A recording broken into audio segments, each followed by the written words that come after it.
ఇంకో 2-3 రోజుల్లో నేను మరోసారి వచ్చినాక మరి ఈ ప్రోగ్రెస్ గురించి మేమేం ఎక్స్పెక్ట్ చేస్తున్నాం గురించి నేను మళ్ళీ 11th వస్తాను. ముఖ్యమంత్రి గారి స్థాయిలో మరి వారు ఇక్కడ రావడమా హైదరాబాద్లో 11వ తారీఖు సమీక్ష ఉంటుంది. ఆ తర్వాత మేము ఒక ప్రకటన చేస్తాం. కేరళ నుంచి వచ్చిన ఈ క్యాడవర్ డాగ్స్ 3 మరి శరీరాలు ఉండే చోట ఆ ఇండికేషన్ ఉంది. అక్కడ ఆ ఉత్తరకాశీ నుంచి వచ్చిన రైట్ మైనర్స్ వాళ్ళు తవ్వుతున్నారు. బహుశా రేపటి వరకు తెలుస్తుంది. పరిహారం విషయాల్లో ఏమన్నా ప్రభుత్వం నిర్ణయం తీసుకుందా? తప్పనిసరిగా అంటే మేము వాళ్ళు ఇక లేరు అనే ఒక నిర్దిష్టమైన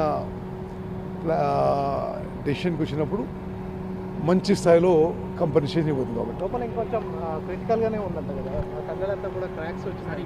లోపలికెళ్ళే రెస్క్యూ టీమ్స్ జాగ్రత్త అంటే 50 ఇప్పుడు 14 కిలోమీటర్ టనల్ ఇది.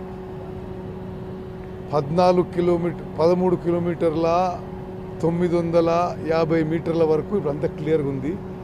చివరి 50 మీటర్లలో ఈ రెస్క్యూ అండ్ రిలీఫ్ ఆపరేషన్స్ చేయడము, ఎవరైతే లోపల పోతారో వాళ్ళకు కూడా లైఫ్ రిస్క్ ఉందనేది ఇప్పుడు ఎక్స్పర్ట్ చెప్తున్న విషయం. అందుకోసమే రోబోస్ తెప్పించాము. రేపటి నుంచి రోబోస్ కూడా పనిచేస్తాయి.